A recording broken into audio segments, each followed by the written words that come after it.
di pelapor dan saat menjadi terlapor.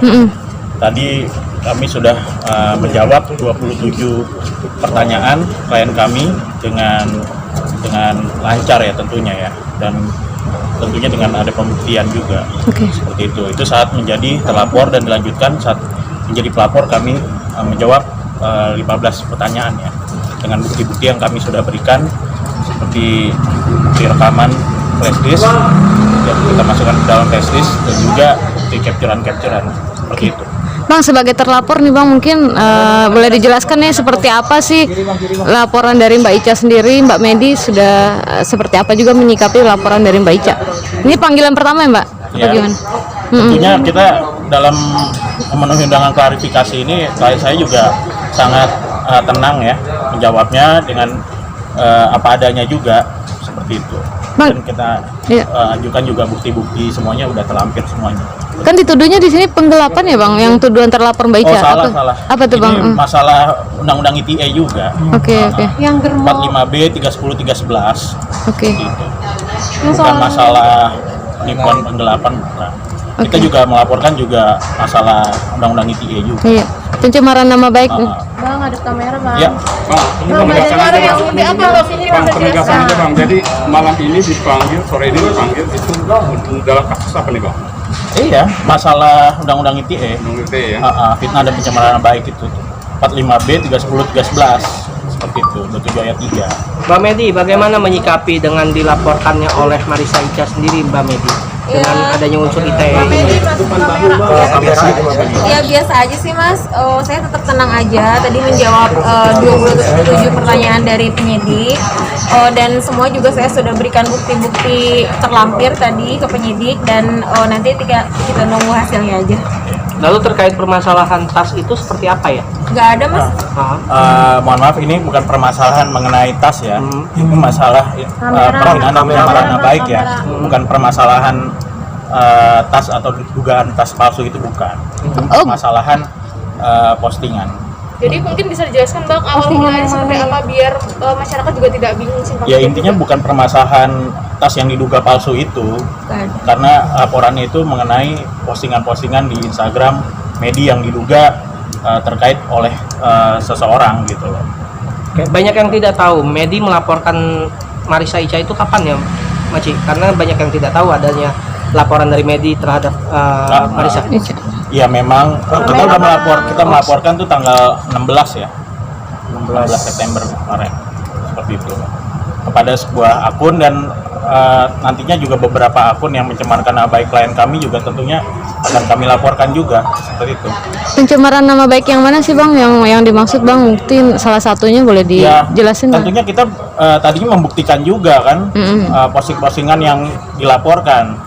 Tapi saya tidak mau membahas terlalu dini, dan ini masih proses penyelidikan dan klarifikasi kan, undangan klarifikasi. Jadi kalau kemarin ada hal-hal yang beredar bahwa saudari Medina ini sudah naik ke sidik penyidikan, itu ya saya juga patut dipertanyakan apa motifnya, karena ini masih proses klarifikasi, undangan klarifikasi, dan masih tahap penyelidikan, seperti itu. Bang, pasal yang dilaporkan Ica itu boleh diluruskan lagi apa Bang? Yang dilaporkan tertulisnya pasal 45 tentang Undang-Undang 310 dan 313 KUHP ya. Tentunya itu bisa dikaitkan di pasal 27 ayat 3, maksudnya 310 311.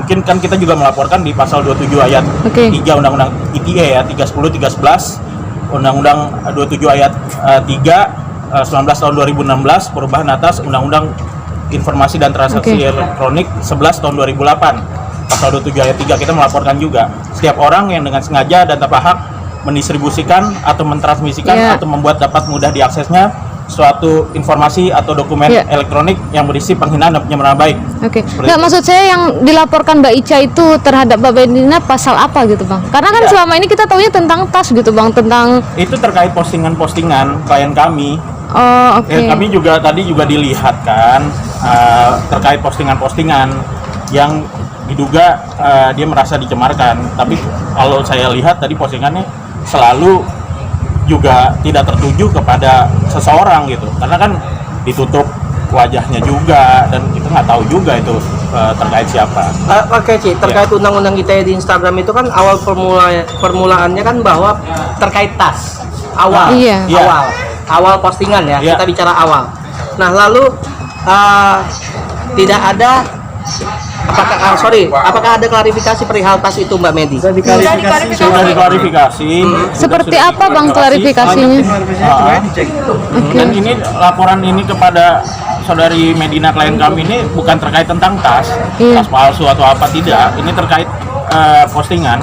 Iya, tapi pemicunya kan itu. Pemicunya tas tas itu itu, kan ya. Bang. Tapi dilaporkannya bukan terkait tas, Ya. masalah tas seperti itu. Oke, boleh bicara sedikit tentang tas seperti apa sih Mbak Medi permasalahan kan banyak banget yang merasa dirugikan atas penjualan tas, jual beli tas dengan Mbak Medi seperti apa sih untuk meluruskan aja Bang? Fokusnya di perihal pelaporan dan laporan aja Mbak situ. Yang masalah tas sudah dijelaskan kan itu, dan itu pembuktiannya kan memang harus dibuktikan dari surat dari Hermes misalnya Paris atau apa seperti itu. Sampai saat ini belum ada laporan mengenai tas. Berarti sudah clear semua tentang tas. Udah nggak ada. Nah, ini terkait postingan di sosial Ini media. terkait postingan. Jadi aku jelasin dikit waktu itu kan. Waktu itu awal mulanya memang gara-gara akun yang saya laporkan itu memposting tentang tas itu, padahal ya itu nggak ada gitu sama sekali, memang nggak ada laporan tentang tas gitu. Jadi nggak ada laporan sama sekali tentang tas. Berarti bicara undang-undang ITE bicara restoratif justice. Ya. Apakah Medi akan berdamai dengan MI? Saya rasa terlalu dini ya menyebut hal-hal tersebut, karena ini masih klarifikasi undangan pertama dan masih tahap penyelidikan gitu. Sambil meluruskan juga yang terkait kemarin Medina sudah naik sidik, ini aja panggilan pertama gitu loh, baru Ya, diperiksa. intinya segala kemungkinan semuanya bisa terjadi. Berarti ada kemungkinan untuk berdamai Bang ya?